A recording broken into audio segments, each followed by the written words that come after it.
হযরত ওমর রাদিয়াল্লাহু তাআলা আনহু তার গোলাম আসলাম রাদিয়াল্লাহু তাআলা আনহুকে নিয়ে হাররা নামক স্থানের দিকে রওনা দিলেন। পথিমধ্যে রাত হয়ে গেল। হঠাৎ করে দেখতে পেলেন শহরের একটি রাস্তার পাশে একটি তাঁবু দেখা যাচ্ছে। তাঁবুর মধ্যে আলো দেখতে পেল। হযরত ওমর রাদিয়াল্লাহু তাআলা আনহু বললেন, ও আসলাম, এক কাজ করো, ওইখানে যে একটা তাঁবু দেখতে পাচ্ছি, আমার মনে হয় কোনো মানুষ শহরে ঢোকার জন্য চেষ্টা করেছে। রাত হওয়ার কারণে ওই মানুষগুলি সম্ভবত শহরে ঢুকতে পারে নাই, তাঁবু স্থান করে তারা রাত্রি যাপন করবে। চলো তো আমরা তাদের একটু খোঁজ খবর নিই, যদি তাদের কোনো বিপদের আশঙ্কা থাকে আমরা তাদেরকে সাহায্য করার চেষ্টা করি। এইটা বলে হযরত ওমর রাদিয়াল্লাহু তাআলা আনহু তার গোলাম আসলামকে নিয়ে সেখানে চলে গেল। সেইখানে যাওয়ার পর হযরত ওমর রাদিয়াল্লাহু তাআলা আনহু দেখতে পেলেন সেইখানে ওই যে তাঁবুর ভিতরে একজন মহিলা পানি গরম করছে, তার আশেপাশে তার বাচ্চারা দৌড়াদৌড়ি করছে, আবার কোনো বাচ্চারা কান্নাকাটি করতেছে। তখন ওই মহিলাকে দেখে ওমর রাদিয়াল্লাহু তাআলা আনহু বললেন, আসসালামু আলাইকুম, আমি কি আপনার ওইখানে আসতে পারি? আপনি যদি অনুমতি দেন আমি কথা বলতে পারি। তখনও তার সালাম নেওয়া হলো, ওমরকে অনুমতি দিল। ওমর সেখানে গিয়ে বলল, আপনার এই অবস্থা কেন? ওমরকে বলল, ও ভাই, আমরা অমুক জায়গায় যাওয়ার জন্য আমরা বের হয়েছিলাম, কিন্তু পথিমধ্যে আমরা দেখতে পেলাম রাত হয়ে গেছে, আমি এখানে রইছি, এখানে আমি পানি গরম করছি, আমার কাছে কোনো খাদ্য নাই, আমার ছেলেগুলো খাওয়ার জন্য বারবার কান্না করতেছে, আমার বাচ্চাগুলো খাওয়ার জন্য বারবার আমার কাছে হাত পাততেছে, আমি নিরুপায়, আমার কিচ্ছু করার নাই। হযরত ওমর এই কথাটা ওই মহিলার কাছ থেকে শুনল। ওই মহিলা বলতে লাগলো, আমাদের এই পৃথিবী, অদ্য পৃথিবীর শাসক, আমাদের এই অঞ্চলের শাসক হচ্ছে একজন শাসক আছে ওমর। আমাদের এই অবস্থার কারণে আমরা একদিন কাল কিয়ামতের ময়দানে মহশরে ওই ওমরের জন্য মামলা দায়ের করব। আজকে আমার এই অবস্থা, অথচ ওমর অদ্য পৃথিবীর শাসন, কিন্তু ওমর আমার খবরটা কেন নেয় নাই? আমির, সে তো আমাদের আমির হয়েছে, এই জন্য আমরা তার আল্লাহর কাছে আমরা তার জন্য মামলা দায়ের করব, আল্লাহর কাছে তার জন্য আমরা বিচার দিব। এই কথা শুনে হযরত ওমর রাদিয়াল্লাহু তাআলা আনহু কেঁদে দিলেন। ওমর রাদিয়াল্লাহু আনহু বললেন, ও মা, ওমর রাদিয়াল্লাহু তাআলা আনহু কিভাবে জানবেন আপনারা এখানে কষ্টে আছেন? ওই মহিলা বলল, না, সেই কথা তো বললে হবে না, কারণ ওমর তো একজন আমির, ওমর তো একজন নেতা, কারণ সে যদি নেতা হয়, আমির হয়, তার কওমের সুখে দুঃখে সবার খবর তাকে রাখতে হবে, এই জন্যই তো তাকে আমির বানানো হয়েছে। তখন ওমর রাদিয়াল্লাহু তাআলা আনহু তার পরিচয়টা দিল না। ওমর রাদিয়াল্লাহু তাআলা আনহু সাথে সাথে ওইখান থেকে চলে আসলো। একটু চলে এসে আসলামকে বলল, ও আসলাম, এক কাজ করো, তাড়াতাড়ি আমার বাড়িতে চলো, আমার সেইখানে গিয়ে চলো, আমরা দুজনে যাই। তখন ওমর রাদিয়াল্লাহু তাআলা আনহু তার গোলাম আসলামকে নিয়ে সেখানে গেল। যাওয়ার পর ওমর রাদিয়াল্লাহু তাআলা আনহু বললেন, ও আসলাম, তাদের জন্য তুমি আটা নাও, চর্বি নাও, খেজুর নাও, এক বস্তা আটা এবং কিছু চর্বি এবং কিছু ভালো মানের খেজুর নিল। তখন ওই আসলাম বললে, ইয়া আমিরুল মুমিনিন, ও ওমর রাদিয়াল্লাহু তাআলা আনহু, বস্তাগুলো আপনি আমার কাঁধে দেন, আমি এইভাবে কাঁধে দিয়ে করে আমি সেখানে নিয়ে যাই। ওমর রাদিয়াল্লাহু তাআলা আনহু বললেন, এরে আসলাম, শুনে রাখো, তুমি আমার গোলাম, আমি কিন্তু আমার কওমের একজন আমির, আমি কিন্তু আমার কওমের একজন প্রধানমন্ত্রী, আমি কিন্তু আমার কওমের একজন প্রাইম মিনিস্টার।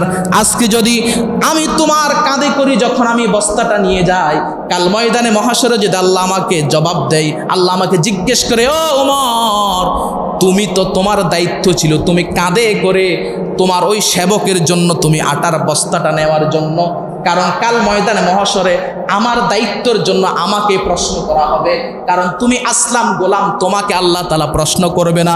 সুতরাং সমস্ত গাঠটিগুলো, সমস্ত আটার বস্তা, খেজুরের বোঝাগুলো তুমি আমার কাঁধে তুলে দাও, আমার এই কাঁধে তুলে দাও, ওই কাঁধে তুলে দাও, এইভাবে যখন তুলে দিবা আমি তখন ওইগুলো সেখানে নিয়ে যাব।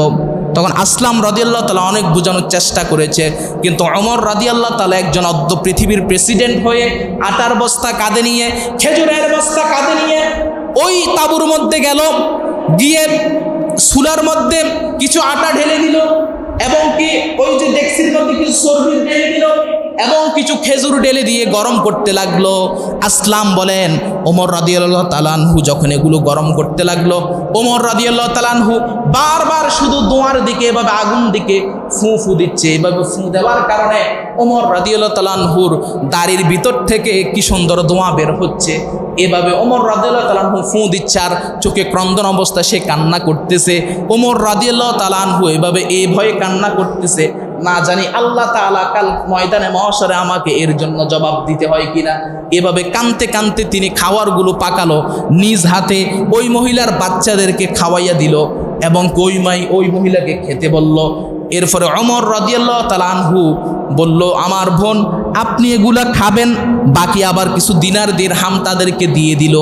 এভাবে আপনারা চলাফেরা করেন। এইভাবে চলাফেরা করে ওমর রাদিয়াল্লাহু তাআলা আনহু চলে আসছে। তখন আবার একটু এসে ওমর রাদিয়াল্লাহু তাআলা আনহু তাদের দিকে আবার তাকালেন। তখন আসলাম বলল, ও ওমর আপনি তাদের দিকে কেন তাকান? ওমর রাদিয়াল্লাহু তাআলা আনহু বললেন, আমি হচ্ছি তাদের সেবক, আমাকে অর্ধ পৃথিবীর আমির বানিয়েছে। আমি যখন দেখতে পেলাম তারা ক্ষুধাতে কষ্ট পাচ্ছে, আমার মনটা খুব খারাপ হয়ে গেছিল। এখন আমি দেখতে পেলাম আমি নিজে নিজ হাতে তাদেরকে খাওয়াইয়া দিলাম, আমি নিজে কাঁধে বোঝা বহন করে তাদের জন্য আটা নিয়ে দিলাম, আমি কিছু তাদেরকে দিনার দিরহাম দিলাম। এগুলো দেওয়ার পরে তাদের মনে এত খুশি এসেছে, তারা যে হাসতেছে সেই হাসাটা দেখে আমার বুকটা ভরপুর হয়ে গেল। আমি নিজেও হাসতেছি, অর্থাৎ আমার এত ভালো লাগতেছে যেটা ভাষাতে আমি প্রকাশ করতে পারবো না। তখন ওই মহিলা আবার বলল, ও ভাই আপনার মতো ওমর রাদিয়াল্লাহু তাআলা আনহু হওয়া দরকার। ওমর রাদিয়াল্লাহু তাআলা আনহুর দায়িত্বটা আপনি নিজেই করেছেন। তখন ওমর রাদিয়াল্লাহু তাআলা আনহু ওই মহিলাকে উদ্দেশ্য করে বলল, ও আমার বোন, ও আমার মা, আপনি এক কাজ করেন, কালকে যদি আপনি ওমর রাদিয়াল্লাহু তাআলা আনহুর দরবারে যান, সেখানে আপনি আমাকেও দেখতে পাবেন। কালকে আপনি সেখানে যাবেন, সম্ভবত সেখানে আমিও থাকতে পারি। সুবহানাল্লাহ পড়েন। এই হচ্ছে একজন আমিরের গুরুত্ব, ঠিক কিনা বলেন? কিন্তু আজকে আমরা কিসের দায়িত্ব পালন করি? আজকে আমরা মেম্বার হই, চেয়ারম্যান হই, এমপি হই, মন্ত্রী হই, প্রাইম মিনিস্টার হই, প্রধানমন্ত্রী হই, অথচ আমাদের পেট ভরপুর করে বাহিরে টাকা পাচার করে এরপরে দেশের মানুষ খাক অথবা মরুক সেটা আমাদের চিন্তার বিষয় নয়। এরকম নজির আমাদের বাংলাদেশে আমরা দেখেছি কিনা? দেখেছি কিনা? তাহলে এই কোরআন সুন্নাহকে যদি ওই শাসকগুলো যদি ফলো করত, কোরআন সুন্নাহকে যদি ওই শাসকগুলো তাদের আদলে মেনে নিত, তাহলে ওই কোন শাসকের দ্বারা কখনো জুলুম করা সম্ভব হতো না, ঠিক কিনা বলেন?